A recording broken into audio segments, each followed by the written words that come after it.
my beloved Boss Mike Severa.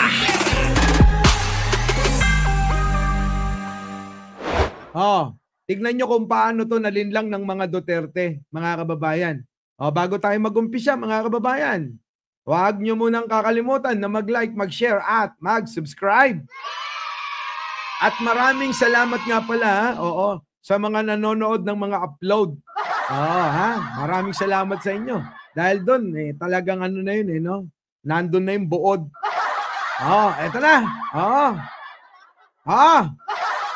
Pasok, Nay. Eto na kung paano malinlang ng mga Duterte. Lalo na yung Channel 7 na yan. Ayaw nila kay Marcos nung magnanakaw daw. Sabi ni Pacquiao, magnanakaw daw si Marcos. Lahat nila. Aba, nandyan na ngayon lahat nila. Pati ABS-CBN. Galit na galit kay Marcos. Marcos. Aba, kakampi niya na. Ano nangyari? Ano nangyari, Nanay? Kita nyo, ang tanong kasi dyan, ano nangyari sa inyo? Ang ano daw nangyari, bakit ang Pangulo, yung mga dating mga galit na galit, yung mga dating anti-Marcos, yung mga dating sinusuka si Pangulong Bongbong, abay ngayon biglang naging kakampi na. Yan na nga Diyan na nga papasok yung ugaling Duterte. Ganyan ang pananaw, mga kababayan. Alam nyo, ayaw nila ng nakikipagkaibigan. Anong gusto ninyo? Pumatay si Pangulo? Ano gusto ninyo? Magnakaw si Pangulo? Ano gusto ninyo? Magpakalat ng droga si Pangulo? Yan lahat ng binanggit ko na yan, abay, sangkot ang mga Duterte dyan. Diba? Ang Pangulo, pilit nyo lang sinasangkot sa paggamit ng droga, pero wala naman kayo maipakitang ebidensya. Ganyan sila, mga kababayan, Ganyan sila. Ay, nako, isa sila ng kung ano yung lumalabas sa bibig ng mga Duterte, ganun ang nagiging pananaw ng mga DDS. Iisa sila, mga kababayan. Nanay. Nagulat ako. Kakampi na ngayon. Ano nangyari dyan? Binudol-budol niya. Kita nyo, binudol-budol porke naging kakampi. Nanay, hindi mo ba alam na sila yung lumalapit kay Pangulo dahil sila may kailangan? Never nalalapit si Pangulo. Never nalalapit si Pangulo sa mga yan. Kundi sila na mismo ang lumalapit kay Pangulo para makipagkaibigan at bilang tao at bilang mahusay na presidente, yun ang tama't maging kaibigan ng lahat ng mga kalaban. Di po ba, mga kababayan? Mahirap sa mga Duterte, yung kakampi nila, tinitira nila mismo Kita niyo yung mga DDS, ganun din sila. Yung mga vlogger nila, sila, nagbabangayan, Sila, talagang sa social media nagtitiran hindi naman ganun tayo, di ba? Tayong mga nandito sa panig ni Pangulo, hindi ganun. Hindi ganun yung ating mga pag-uugali. Meron dyan, doon natin dalhin siya iba. Di ba? Merong mga ganyan, pero may mga karamihan hindi napatol sa ganyan Lahat dinudol mo. Marcos, wala kang utang na loob. Ang Diyos hindi natutulog. Yan ang problema. Nanay, yung ugaling mapagsumbat. Diba? Ganyan na ganyan ang mga Duterte. Mapanumbat itong mga Duterte, mga kababayan. Ayan. Gayang-gaya, mga kababayan. Yung pag-uugali ng mga Duterte, gayang-gaya ni Nanay. Paring Jigs. Diba? Alba Elcano. Sige, tuloy. Darating din ang sakuna mo. Panalangin ko sa kayo. Kita mo, nananalangin pa. Yan ang problema sa inyo. Ipapanalangin nyo yung kapwa ninyo na kung ano-ano. Nako! Okay lang sana kung ang ipapanalangin nyo kabutihan Di po ba? Okay lang sana kung kabutihan. Kaso hindi nga. Tuloy. Na ikaw, bigyan ka ng pinakamasamang penalty. Kita nyo, mga kababayan, sama, no? Ang sama. Masama ugali ng mga DDS talaga. Ipinapanalangin, mga kababayan, na mapasama ang isang tao, Ay ako never kong ginawa yan sa tanang buhay ko. Yung bang manunumpa ka, sa galit mo, isusumpa mo na mapahamak. yung iyong kinaiinisan. Nako mga kababayan, wag niyong gagawin yan. Kasi kadalasan mga kababayan, imbis na mapunta sa taong inyong isinusumpa o ipinapanalangin na mapahamak o mapasakitan, abay sa inyo babalik eh. Oo, subukan ninyo. Kaya tanungin nyo nga kay nanay. Baka mamaya bumalik sa kanya eh. Oo, mga kababayan, ayaw ng Diyos ng ganyan na nanunumpa ka. Nandyan yan, oo. Sa bersikulo ganito at kapitulo ganyan. Sabi, nasasaad, oo, huwag kang manunumpa ng iyong kapatid. O, di ba? O, ayaw eh. Ayaw ni Lord ng ganyan eh. O, paano yun? Di ba? Di ba? Totoo. Oo, yan. Oo, matindi po ang, naku, matindi. Nanay. Pero kami po, nananalangin sana kayo po mahimasmasan at kayo ho matauhan at kayo'y maliwanagan sa lahat ng mga issue na namamali kayo ng inyong pinaniniwalaan. Solidad ko nanan. Di ba? Mayumi. Tommy. Di ba? Wag ganun. Romy Lagrana. Mahirap yan. Rafael Puente. Mahirap. Tuloy. Ginawa mo, ginutol mo yung mga taong tumulong sa'yo. Sige, Maloy, yung FMRI, sunod-sunod na kanya sa meeting. Lahat!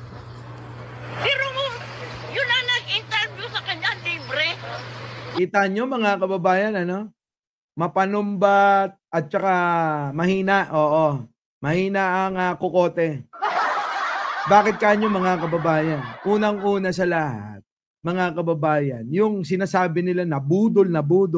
Teka muna. Pinakulong. Hindi naman si Pangulong Bongbong Marcos ang nagpakulong dyan. Kung hindi yung umiiral nating rule of law, yung ating batas, di ba? Yung ating panuntunan, mga ganun mga kababayan eh. Ano namang kinalaman ni Pangulong Bongbong Marcos sa pag-iuti ng mga kababaihan? Tanong ko lang mga kababayan, di ba?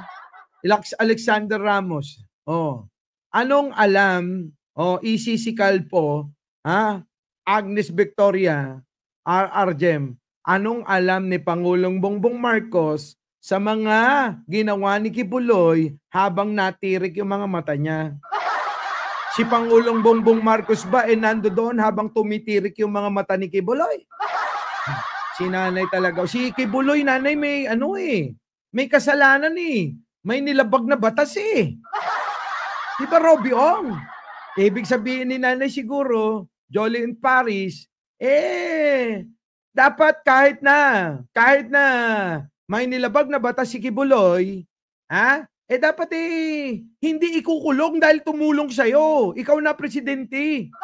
Kaya mo nang gawan ng paraan yan dahil ikaw na presidente. Dapat yung utang na loob mo, na in-interview ka, lintik na interview na yan. Abay, dapat talawin mong utang na loob yun. Kahit pa maraming iniyuti yan. Kahit nilabag niya. Kahit yung mga bata, ginahasaan niya. Huwag mong ikukulong. Di ba? DDS ugali. Ganyan po ang pananaw ng mga DDS. Oo. Putik na pananaw na yan, Siya mata ng ama. Di ba? At sa mata ng batas, mga kababayan, kapag ikaw'y nagkasala, walang kapakapatid, walang kamag-anak, di ba? At walang kakilala ka, walang kumpa-kumpare. Dapat kapag ikaw ay may nagawang kasalanan, managot ka. Yun ang tama. Di ba? Yun ang tama. Gituloy. Gumastos sila, ngayon pinakulong mo. Kita mo? Gumastos daw. Alam nyo mga kababayan, sa politika maraming namumuhunan dyan. Kung kayo ay papasok sa politika at kayo naman ay naghahangad ng suporta ng pabor sa isang kandidato, talaga karamihan dyan mga kababayan, nagbibigay yan ng pagsuporta, pera, o kung ano pa man mga kababayan, o pwede nilang ibigay sa kandidato. Tapos, mga kababayan, ang problema, kapag nanalo yung kandidatong sinuportahan nila, naghahangad sila ng kapalit. Mga kababayan, wag gano'n, wag na kayong sumuporta sa kandidato kung kayo pala naghahangad ng kapalit. Tapos ang hihingin yung kapalit, yung mapawalang sala kayo, maprotektahan kayo sa mga kasalanan ninyong mga karumal-dumal. Di ba? Karumal-dumal eh. Di ba? Oh, there's no one above the law. Sabi nga ni Baby Torrecampo. Di ba, Jane Wanshon? Tuloy. Klaseng tao ka. O, kita mo, anong klaseng tao pa nabaliktad na, mga kababayan. Yung nagpapakabuti na Pangulo, abay ngayon gusto nila, sa paningin nila, at yung paningin nila yun gusto nila mahawa pa yung iba na masama si Pangulo. Ibang klase. Minsan, alam nyo, sasabog ulo nyo, Kinako Rivera eh. Di ba? Sasabog talaga, Danilo. Lea Corpos, Marie. Ay, pagka kayo ay nanood, inunawa nyo, yung mga DDS, nako po. Hindi mo alam kung saan hinuhugod yung katwiran eh. Elsa Brillante. Naku, ewan ko, Marcos. Mag-isip-isip ka na, kapatid. Biruin ninyo, si Pangulong Bongbong Marcos pa yung grabe talaga.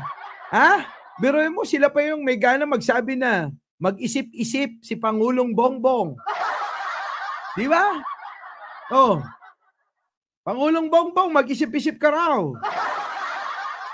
Baliktad, mga kababayan? Biruin mo, minsan madalas sa mga tangat bobo. Yung ganyan, yung pambabaliktad. Aba, akala nyo ba maraming nare-recruit yan? 67 ka na. Malapit ka na mag-70. Si Digong nga mag-u-80 na, nanay. Ikaw kaya, nanay, ilang taong ka na ba? Nanay, kalma na. Uwi ka na lang at alagaan ng mga apo. Baka mamaya yung mga apo mo, napapabayaan mo. Si Digong, malapit na yun dahil mag-u-80 na yun di ba? 79. Next year, 80 na. 80 na, nanay. Tuloy. Kailangan magbago ka na. Naiinis ako sa iyo. Ito yung mga kababayan yung sinasabi ko na ang mga DDS ligaw na ligaw talaga. Sa totoo lang, Arsimas Vlog. Ligaw na ligaw sila, Lori Mamawag. Alexander Ramos. Ligaw. Ligaw sa katotohanan. Binudol-mutol mo si Sara. Kita mo, baliktad pa. Mga kababayan, si Sara na ngayon ang nabudol, mga kababayan. Anong binudol? Paanong bubudulin nyo? Para sinabi mo naman na bubuyo si Sara? Sa bagay, may point ka. Sa bagay, may point, Sigma. Di ba? Maricela Roman, Pipito Managbanag, Darrell Bautista. Sa bagay, may point Tatanga-tanga si Sara. Clarita Calonge. Si nanay. Uy! Sige, tuloy. Umayat sa iyo, sumama sa unit team. Ano nangyari? Pati kapatid ko, itinakwil ako dahil sa iyo. Tamo, sinisi mo pa yung pagtakwil ng kapatid mo sa'yo? Mga kababayan, wag ganon. Wag nyo nga pati pagtakwil ng kapatid ni nanay naman, Di ba? Marian Tomas at Becky Carriero, Miguel Arcangel, Shenny Gonzalez. Nako, mga kababayan, mukhang malala na. Belinda Puller, nandiyan na. Hindi na ako sinuspectuhan. Bakit ako sumama kay Marcos? Kinumpanya ko pa. Hinalag ko pa. Buong mundo. Inistorya ko pa si Marcos Sr. Kaya nanalo yun sa kainta. Ako nangumpanya sa kanya. Kaya daw nanalo sa kainta, si nanay pala nangampanya. Sino ba to? Ballpoint man, kilala mo ba? Kilala mo ba to? Hindi ko kilala to sa totoo lang. Di ba?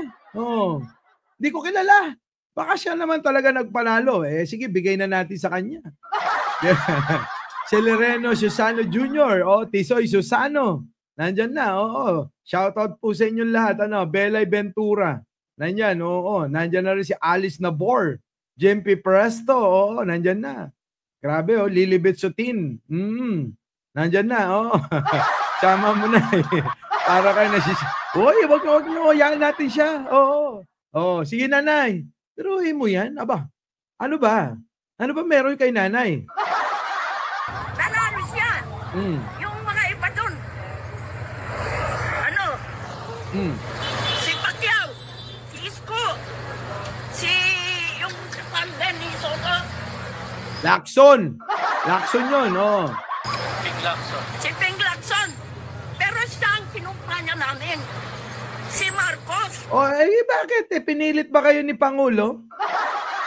Di ba, Miguel Jr. Bellena? Di ba?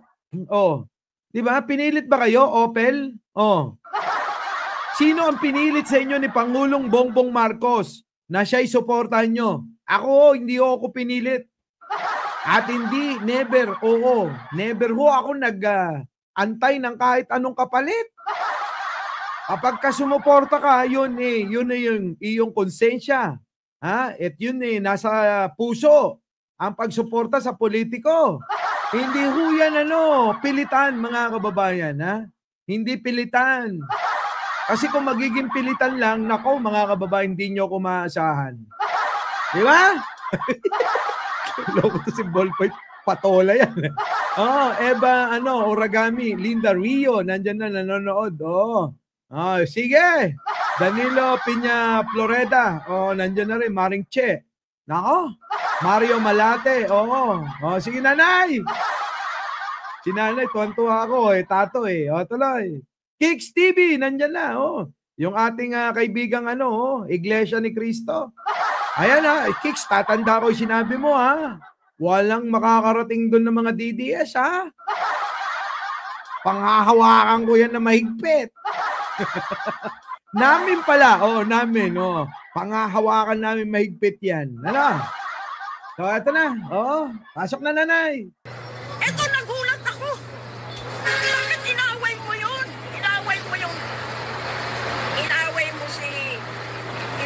mo si Kibuloy. Kibuloy, inaway si Kibuloy. Inaway daw ni Pangulong Bongbong si Kibuloy. Tanong ko sa inyo, inaway ba? Inaway ba ni Pangulong Bongbong si Kibuloy? Baligtad mga kababayan. Sila ang mga naunang bumira ng bumira kay Pangulong Bongbong. Gamit-gamit ang SMNI. Gamit-gamit yung mga vlogger nila. Gamit-gamit yung mga social media account nila. Oy, mga kababayan, Barubal, tandaan mo to. Iris Joy Ramirez. Ang mga kampo ni Kibuloy, nako, hindi lang yan nakapokus sa SMNI. Marami silang mga vlogger na hindi nyo alam na sila pala ay hawak ni Kibuloy. Marami yan. Kita nyo? Sino mga nang-away dyan? Sino? Si Kibuloy naman ang nang-away kasama si Digong. Ang ingay mo naman, baby. Di ba? Ingay ni ni Jen. Tuloy. Inaway mo lahat yung tumulong sa'yo. Inaway daw lahat yung tumulong sa kanya. Si Pangulong Bongbong Marcos, tatahi-tahimik nga lang Tuloy. Pagkahirap, yun na nga lang. Yung secretary mo, executive secretary mo si Vic Rodriguez. Saka yung sa Alfara nun, sa report, siya abogado. Sino? Si Trixie Angeles ba? Tulungan na kita, nanay. Vic Rodriguez ba? Kasi Vic Rodriguez, napakaraming ang issue, nanay. Si Vic Rodriguez di umano ay maraming mga ibinebentang posisyon. Yan ay ayon mismo sa Malacanang, di ba mga kababayan? Napakaraming binibentang posisyon kaya nga natanggal yan. Nakakasira yan si Vic Rodriguez sa pamumuno ni Pangulo. Kaya tinanggal. Tuloy. Trixie Angeles. Kita mo? Si Attorney Trixie, tinanggal. Bakit? Solid sa Duterte eh. Sa mga hindi nakakaalam mga kababayan, kaya tinanggal si Attorney Trixie bilang PCO secretary. Ano yan eh? Bata ni Digong eh. Diba? Bata ni Digong eh. Hindi mo ba tatanggalin yun? Si nanay ligaw na ligaw to. Ligaw na ligaw sa mga sinasabi. Hindi niya alam yung totoong mga nangyayari, mga kababayan. At maraming ganyan na mga Pilipino, kaya sila mga kababayan sumasama sa mga ganyang mga pagtitipon. Ligaw eh. Ligaw na ligaw sila. Hindi nila na aral kung ano yung totoong mga nangyayari, mga kababayan. Oo, tuloy. Bakit mo sila binitawan? Yun ang Yan, bakit daw binitawan? Isa, makakasira nga, nanay. Makakasira nga yung mga yan. Sana mapanood mo to, Si Vic Rodriguez, nanay, yan ay di umano yung mga nagbebenta ng posisyon. Tama po ba yon? Tanong ko sa inyo. Tama ba na magbenta ka ng posisyon at hindi na kailangan salain itong mga tao na ito? Basta na lang i-appoint sa mga ahensya na mga importante tulad ng LTO, ganyan. Tama ba yun? Ha? Hindi tama yun, nanay. Pero mo kikita si Vic Rodriguez ng ganun-ganun na lang. Ng pagbebenta ng posisyon. At yung binentahan ng posisyon, ito ang masama dyan. Yung nabentahan ng posisyon, abay alangan naman hindi babawiin yung mga daan-daang milyon. Siyempre daan-daang milyon niya kailangan kikita pa yon ng ilang beses na doble. Baka nga lang hindi lang hindi lang 10 beses na doble yan. Di ba? Yung halimbawa 100 milyon. Aba, mga kababayan, baka 1 bilyon na nakawin yan. Di ba? Yung ba'y nanay tama? Mali yun. Mali. Sigurado ko, kaya bumili yan ng posisyon para magnakaw. Tama, mali. Bibili ka ba ng posisyon para maglingkod? Di bakit ka pa bibili ng posisyon kung maglilingkod ka rin lang? Di gayahin nyo na lang ng iba dyan. Yung iba dyan, nakasombrero at naka-blue. Naglilingkod ng hindi alam ng karamihan. Ganon. Diba? Hindi na pinapakita sa taong bayan. Ang hirap nun mga kababayan. Sigurado ang nakaw dyan eh. Diba, Maxi? Sige tuloy. Tulong din ko kanya. Yun ang tumulong kay Marcos. Si Vic Rodriguez. Pati yung utang niya sa Pilipinas. Ang laki-laki. Ayan na. Kita mo na. Kung dati pinagtatanggol niya, ngayon yung ginamit ng mga kaaway na pambas kay Pangulo, ginagamit na ni nanay.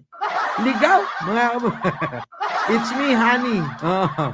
Mac Musico. Nandiyan na, Mami Terry. Ligaw na ligaw to. Buti pa si Mami Terry, nakasubaybay lagi. Nakasubaybay yan sa lahat ng mga nangyayari. Di ba? It's me, honey. Romy Lagrana. Di ba? Hoy, Kicks. Baka makita mo to sa rally nyo, ha? Pag nakita mo sa rally, sabihin mo, panoorin niya yung vlog kong to. Para matauhan. Sisis Asis. Ligaw talaga. Ligaw sila, Princess D. Itong mga ito. Basta mga DDs, ligaw talaga sa totoo. Yung mga katwiran, napakalayo sa katotohanan. Mahaba ito. Nako mag-iisang oras na ako. Ito lang topic ko. Hindi na yan, mga kababayan. Basta si nanay, ligaw yan. Sige, forward natin dito. Ano pa, nanay?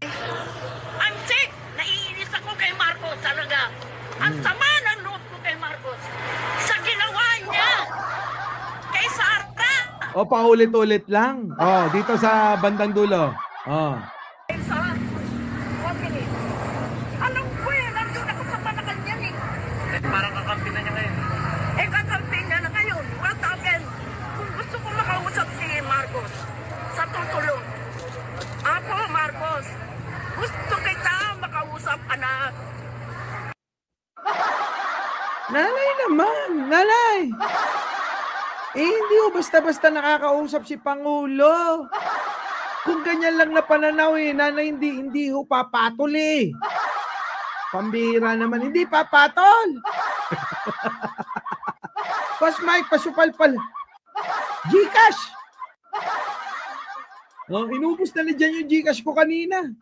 Pinambili ng aso. Putik na, bibili ng aso. Ganun pala kamahalang aso. Uy, mga kababayan. Masyado yata na i-spoil si Jen Angeles. Bigyan nyo nga ako ng payo. Biruin ninyo mga kababayan, nagpabili ng aso. Napakamahal Aba, 38,000. Nasa aso, pakita mo nga. Napakamahal ng aso. Yan ba yung naghihirap? Pakita mo. May bago kaming tuta. Ano? Inaaway ni Nana. Sige na. Inaaway naman ngayon nung una. Grabe no, mahal pala aso. Samantalang yung askal ko nun, napakabait, napakamalambing. Katabi ko matulog. Aba, binigay lang ng kapitbahay yun Si Bantay, tawag ko doon si Bantay. Tapos, siyempre, noon, noong pumalit na si Cory, mga kababayan, langya, binenta ng nanay ko, sobrang kahirapan. Aba, ginawang asusena, ginawang pulutan. Mula noon, mga kababayan, ngayon lang ako,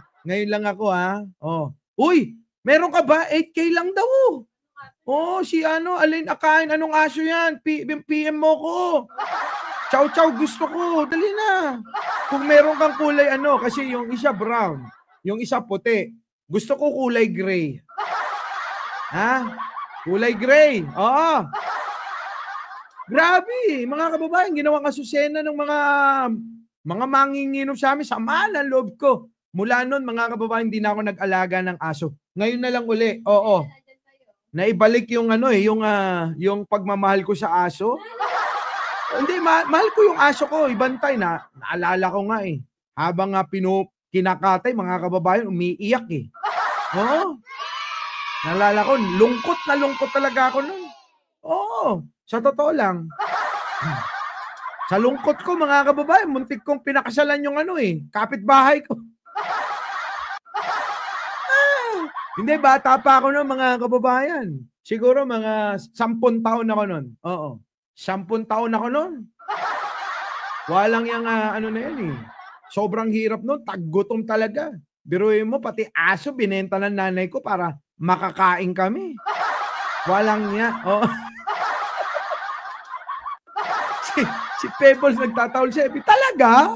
Hindi ko nakikita ilang araw ako tahimik Nakatutok ako dito sa YouTube Hindi, totoo. Nalungkot ako bigla Di ba kapag ka nawala yung alaga mo na aso, nakakalungkot, mga kababayan, iba. Iba yung pakiramdam Mas masakit pa sa mawalan ka ng syota. Parang mas okay na mawala yung syota, wag lang yung aso. Ewan ko yung iba, para magka-syota, nagre-regalo ng aso. Pero ako, iba, mga kababayan. Mawala na syota, wag lang aso.